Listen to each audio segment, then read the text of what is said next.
I don't take a look at this chart on the front page. We have been in this same chart forever.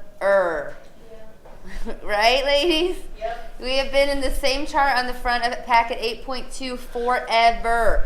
We are finally in the right column. Look all the way back to the left. Like, doesn't the French Revolution and Napoleon seem like 3 years ago? Like, I really... So we are finally in the right. We are in the age of mass politics. I was not lying to you when I termed this unit the long 19, or this time frame the long 19th century, because it feels like forever. But then things are going to start to very quickly evolve and move. So this is going to be called the age of mass politiques. So remember, last unit was real politiques. What's the difference between a real politique and our romantic revolutionaries that we had before that time? Yeah, they're more prepared, right? Like, they're like, I'm not just going to be a dreamer. I'm going to go and have a plan. Like, you might actually want to... It's like more, it's like they more to a long one instead of... Yeah, they're not just in like, oh, in the moment, let's build a barricade, let's cut some people's heads off, as Maddie would say. They're like, ooh, what if my head would later be chopped off? They have a plan. Except for Garibaldi, he was a good mix, right? He and Cavour, there was some romanticism with realism. So that's the one time I got to be smushy and say, this stuff could actually work out. Keep dreaming, guys. You got this. Oh, yeah, ask. Because, I mean, I want, like, we need that to commemorate that. Yeah, were you ladies not here? What? Maddie, you want to, like, do you mind filling them in, like, what you told me? Like, this is just, like, the most ironic thing ever. Okay, so I have my grandpa, I think it is, and he did like the same stuff that Garibaldi did, and his name was Giuseppe also, and he went to South America and married a girl there, which is what Garibaldi did, and all this different stuff, so like everything is matching up really awkwardly. And when she was teaching us about it, I was just like, oh. Maddie like sat back in that chair and I was like, wonder what's up with Maddie? Like she looked serious and thought. And then I went to her after class and she's like, it's like the same first name, and he went to South America too, and he married a South American woman, and he was from the south of it. And I was like, oh, I gotta find out his... telling me all this stuff about it, so I was gonna go and ask her what his last name was, because she never told me what she was. That's That'd be like, so awkward if she didn't even think it was like a big deal, and then... Yeah, like if it was just like a homespun hero thing, and here we have Maddie, the heir to Garibaldi's throne before he went to a farm and retired. Yes, Nicole. I was reading about someone online who found some stuff of his grandfather from World War II, and it turns out that his grandfather was the nephew of the general under Mussolini. Oh man. See, I would end up finding like an axe murder or something in my, like, I was just like, oh, you got all the cool guys. My God. Oh, now see, that's a cool one too. He came over at St. Louis World Fair and married 16-year-old. Not untypical of the time, yes. My great grandfather was the last buffalo charmer. Oh, look, see? And now you guys made me want to go look, but I just had this aching feeling like it's just going to be no good. Like your great-great-granduncle, like started. Or like they find their river and it's all like, great, there's my relative. Alright. So speaking about our relatives, since most of you are probably not natively born or your families came here, we need to talk about the nation states that they may have been coming from, and that's going to bring us back to our conclusion. Like you can put yay next to this last column on the right, like yay, we did it, we completed a chart. It's finally gray in the right column. I still remember when it was like the left column, I was like, oh, we have so much of the 19th century to go, but we are here. Here's our conclusion. We saw unification over the weekend. We finished that up. And now we're going to talk about after we're unified, what starts to happen? How do these nations evolve? So our main theme today is right there. It's in gray for you. Our main theme is going to be really building these common frameworks of politics in Europe. Political parties are going to begin to dominate politics in Europe. We're going to see these formations of people like vying for or competing against each other for power. We're also going to see increased suffrage, which is the right to vote. Up to this time, which nation had the most people allowed to vote in the world? France. France. Very good. France was on top of it. They had universal male suffrage way before we did. Sorry, ladies, I don't get to talk about your vote this week. I won nothing close to World War I, where they're going to feel that we're necessary. Well, We they stepped up while the men were up for war. Did he change it back? He did, but now we're back to universal male suffrage. And now that all of the people are, it's going to become, and we're going to see in every nation, universal suffrage is going to become the norm right here. But what's going to start to happen because of that, if you have everyone voting, what do you want them to be? Like, why did we make you sit here? Why did we make you go to, you want to be educated. By the way, did you guys know your last day to register to vote in this election is Wednesday?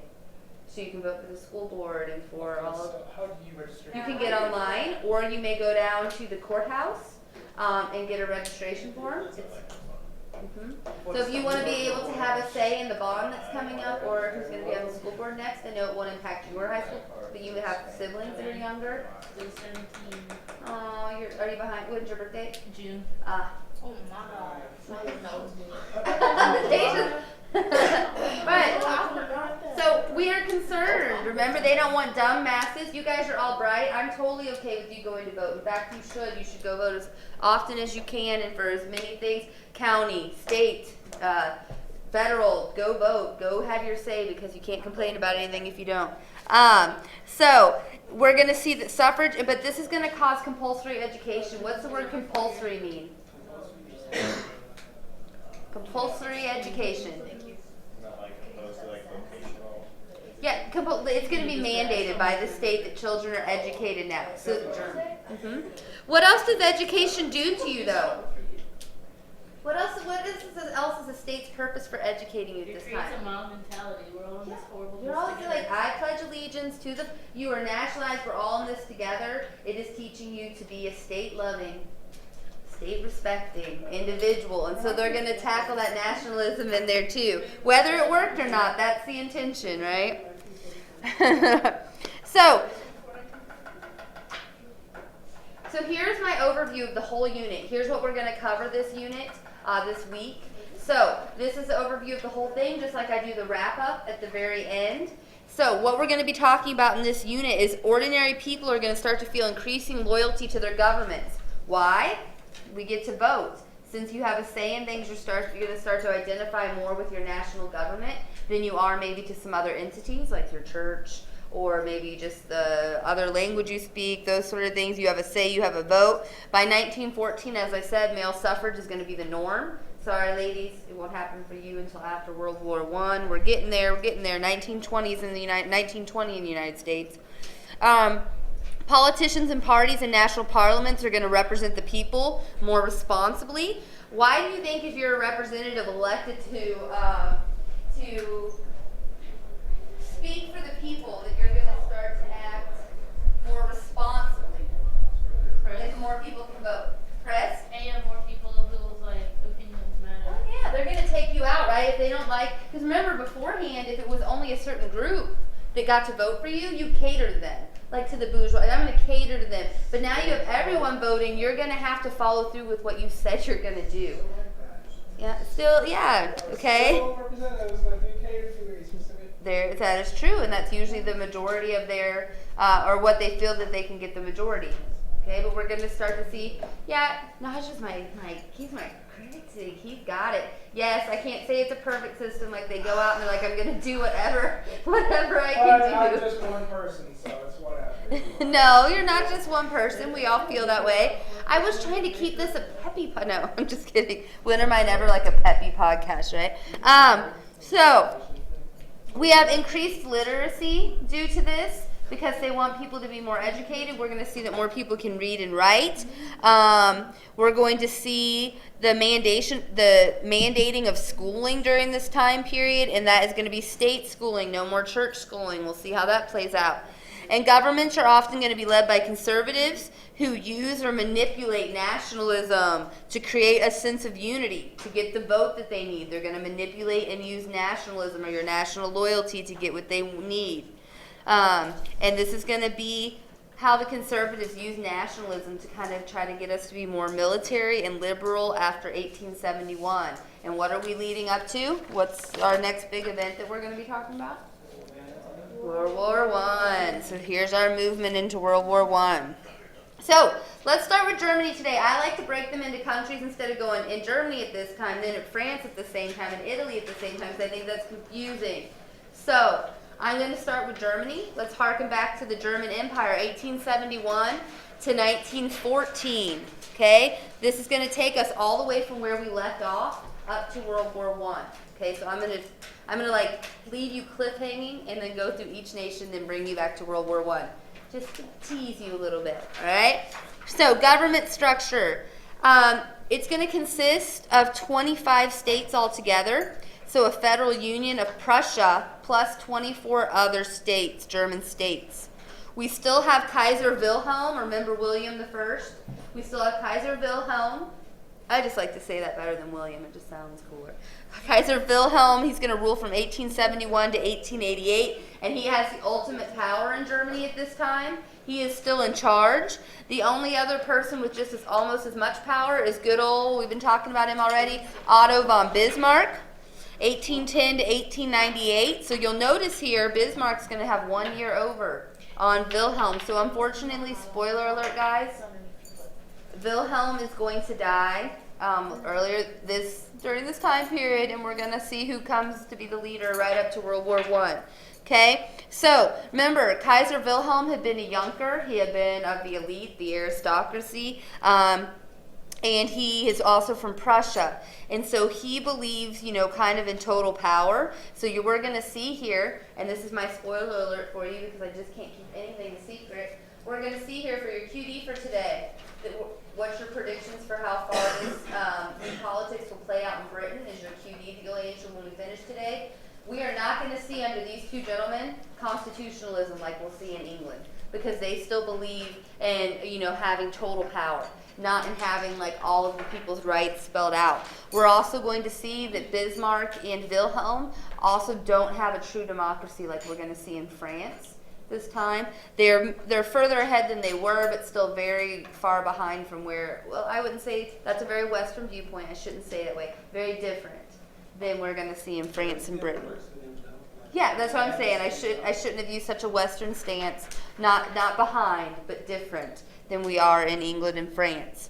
Otto von Bismarck is going to be called the Chancellor at this time, and as we know, he is the mastermind. Okay, guys, he is the mastermind behind. He's the real politique. He's the one that's been making, poked Austria into war.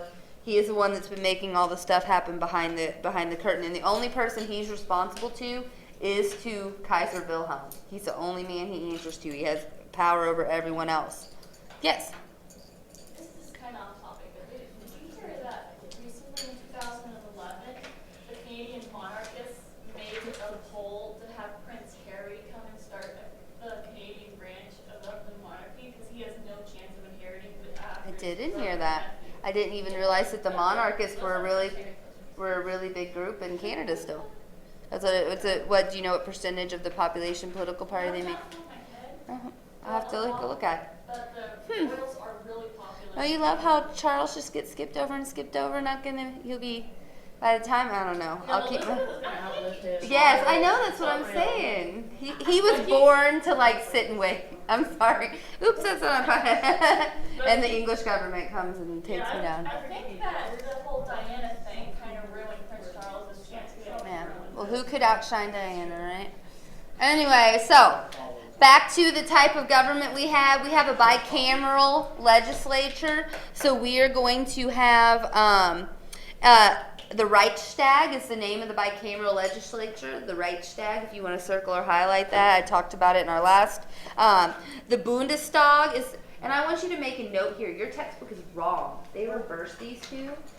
Page 687, they are wrong. This is correct right here. The Bundestag is the lower body, which represented the nation, so the Volk, like Volkswagen. Volkswagen means the people wagon. So Volks. So the Bundestag is going to represent the nation or the people. It doesn't have much authority, however. Okay, so the Bundestag doesn't have really much any real authority. It can't limit the power of Wilhelm. It can't even veto things. It's just kind of there to make the people look like they're voting for people to represent them. Okay, so no real true power. The Bundesrat is the Bundesrat right here. This is going to be our upper body, and they are conservative. They represent the various German states, Länder. They are going to be like what our Senate was originally supposed to be, like equal the same amount of number from each German state, representing each German state. Okay, so that's our upper house there, our conservative upper body. So, what is the purpose then? What are our political parties driving this system? So, the German Empire is going to be made up of a multi-party system, meaning there are more than two parties, okay? You could say that the United States is really a two-party system, even though there's multiple parties, because we divide our votes here when we vote for a third party. My first block had a really good discussion about this. They were like, there are nations that use a ranking system when you vote instead of just a this side or this side, because that does give third parties more influence.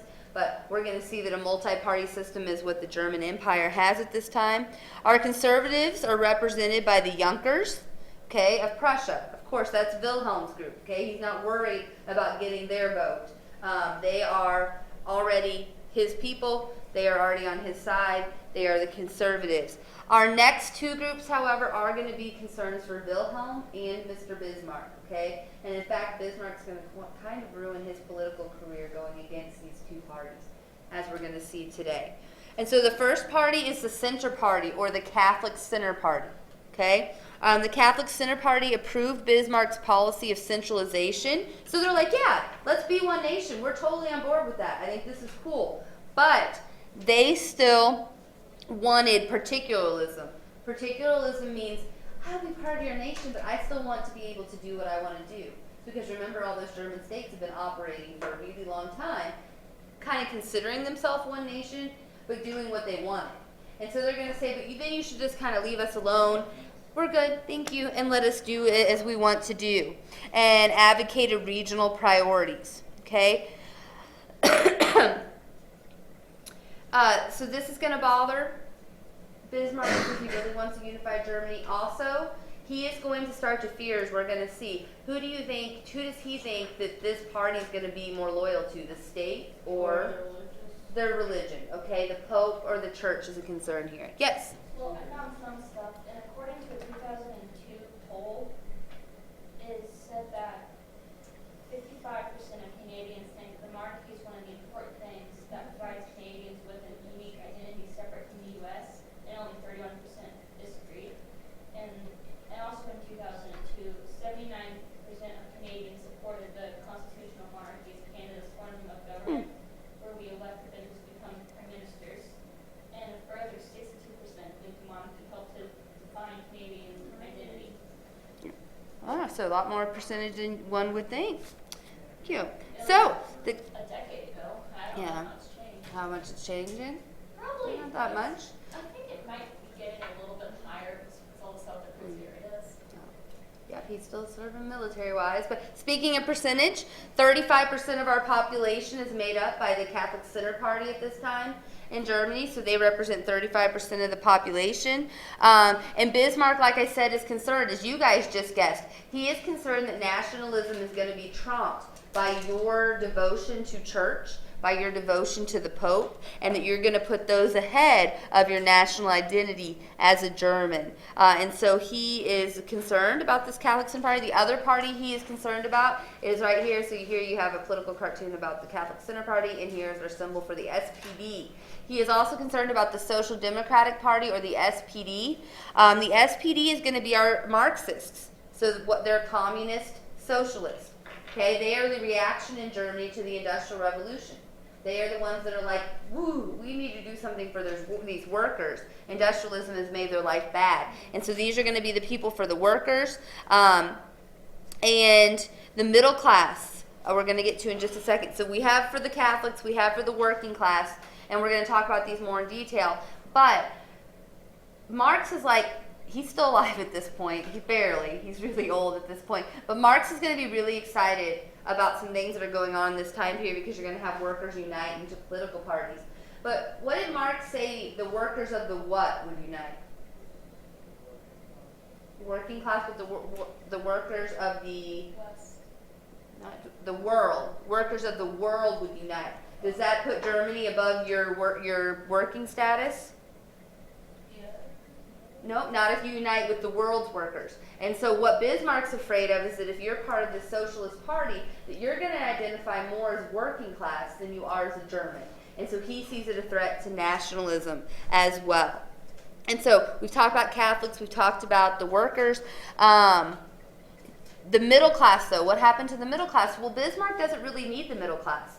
He's so against things that the middle class are against, like the Social Democratic Party and the Catholics, that he doesn't really have to worry about catering to them because they're already on his side. They just kind of want to be left alone because he is already catering to them pretty much. So we don't have any real political action against the middle class by Bismarck. They are largely left out of politics at this era because Bismarck doesn't need them.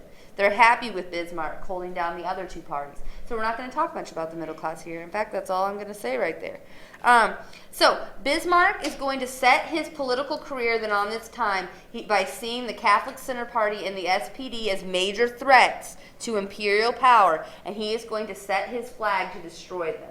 Okay, he is going to take his power and he is going to try to destroy them. And spoiler alert, circle right here at the end of this sentence, albeit unsuccessfully. Okay, he is going to be unsuccessful. This is kind of his undoing. So we're going to see Bismarck fade out at this time.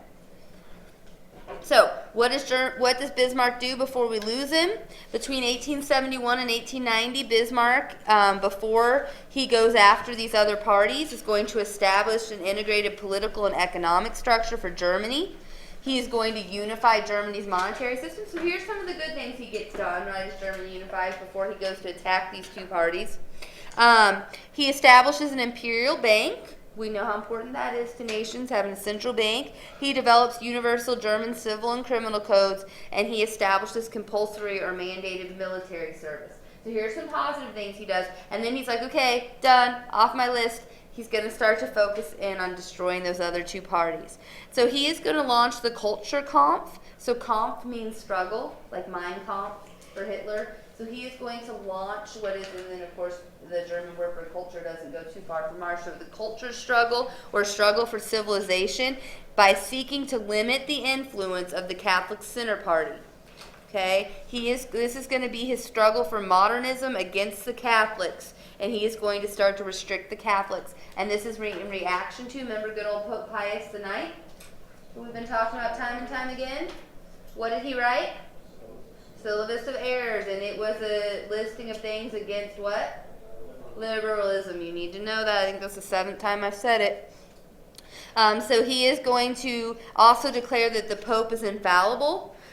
This is really going to tick Bismarck off because he's like, no, like you don't get to say you're infallible, like you're not above us, like nationalism and unity is before that. And so he is going to go after the Catholic Center Party because he's afraid that the Catholics' loyalty will drive them to rebel against the state if the Pope asks them to. So, where were most of the Protestant states in Germany? North. So the Catholic states were?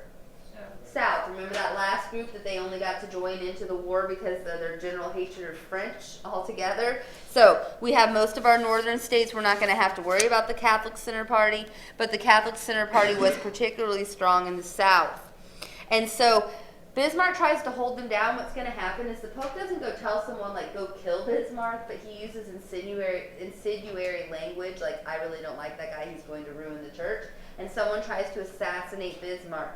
It is unsuccessful, but this is going to tick Bismarck off even more. And he is going to go even further after the Catholic Church, after the Catholic Center Party. However, the Catholic Center Party proved too popular to be driven underground, and so Bismarck is going to be unsuccessful and fail to suppress this party. And part of the other reason is he realizes he's going to need their help to tackle this other bigger party, which is the SPD. So he kind of backs off a little bit. He's almost assassinated. He still really hates them, but they are too popular for him to drive underground. Okay? So The Social Democratic Party, this brings us back to Marx. Yes, he's still kicking it. He is really, really old. Like, I'm surprised he's even following politics at this time.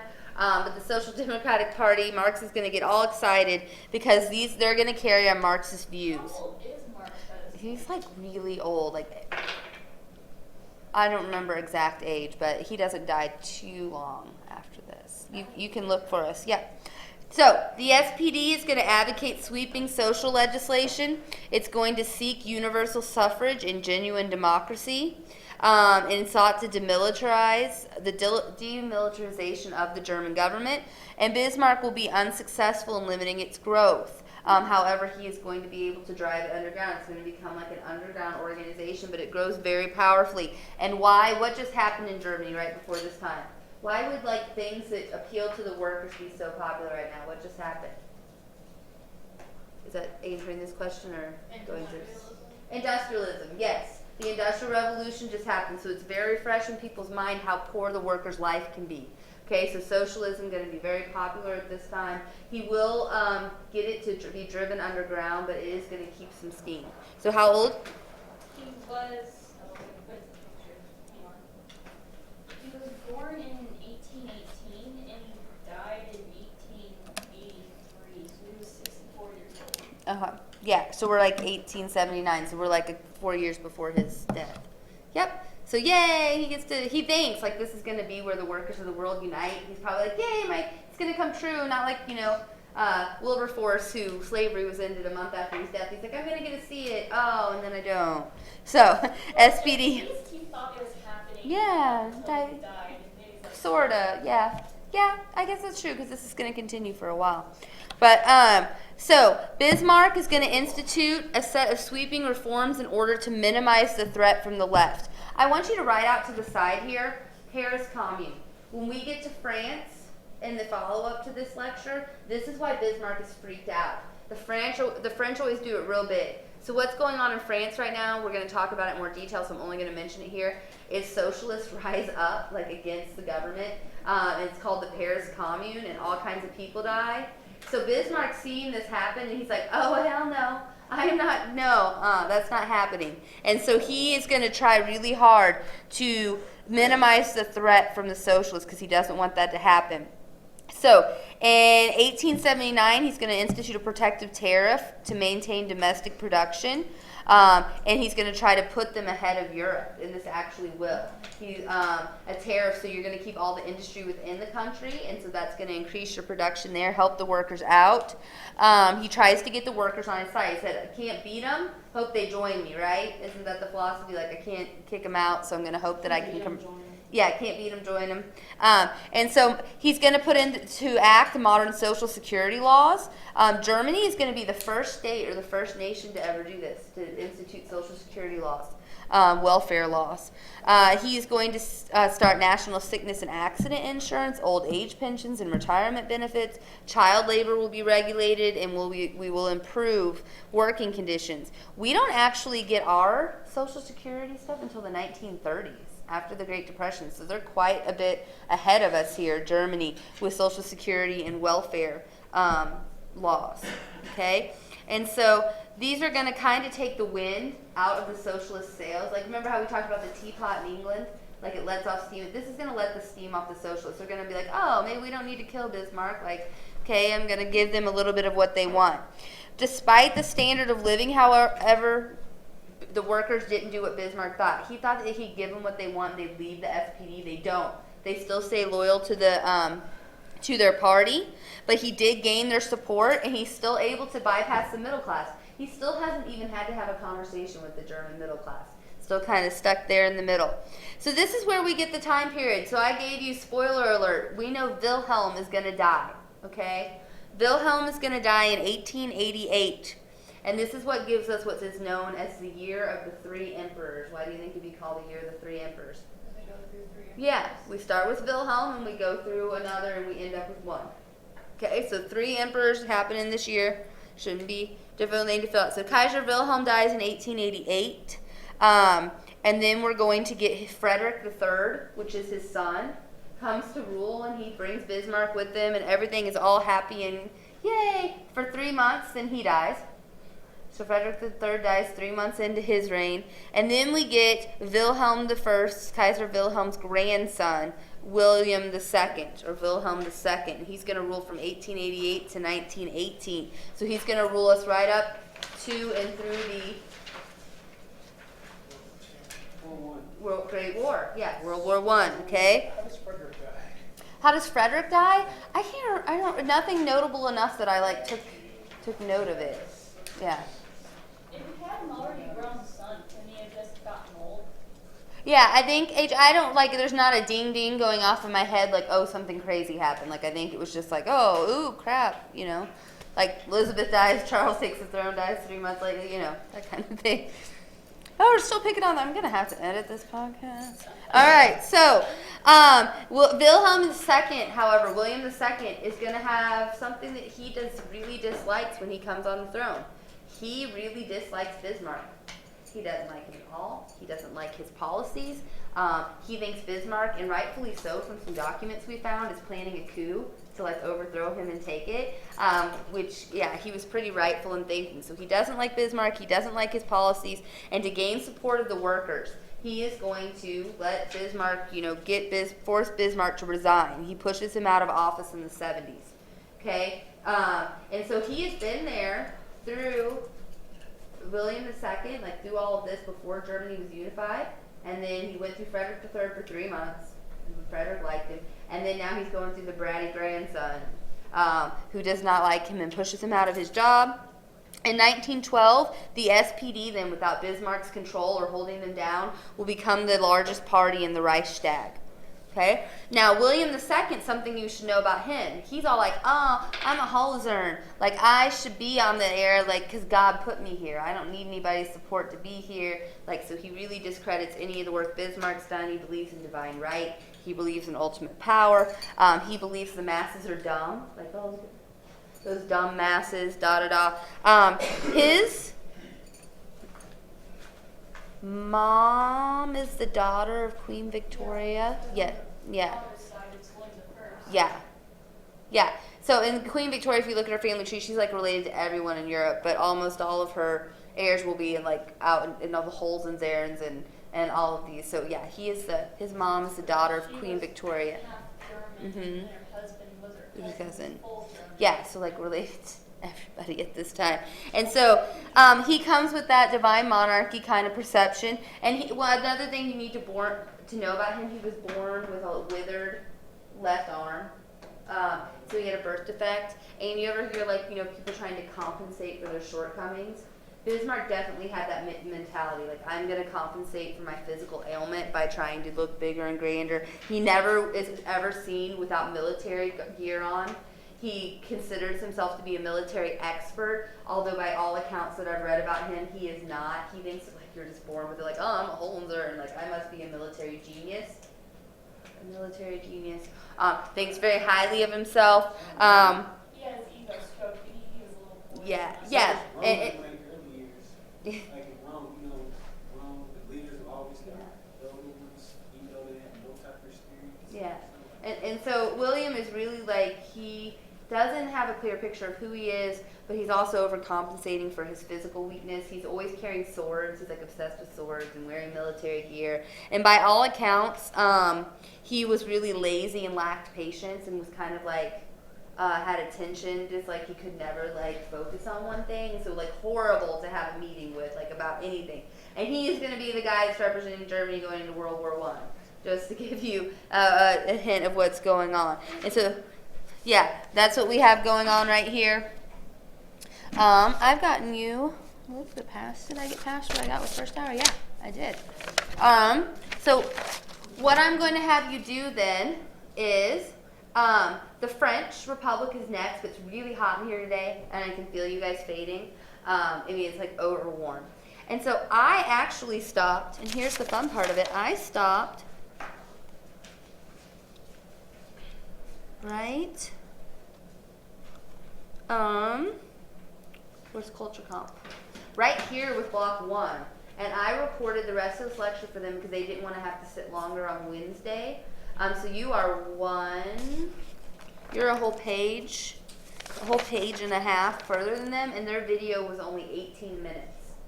So you could fast forward to the French Republic where you see this slide.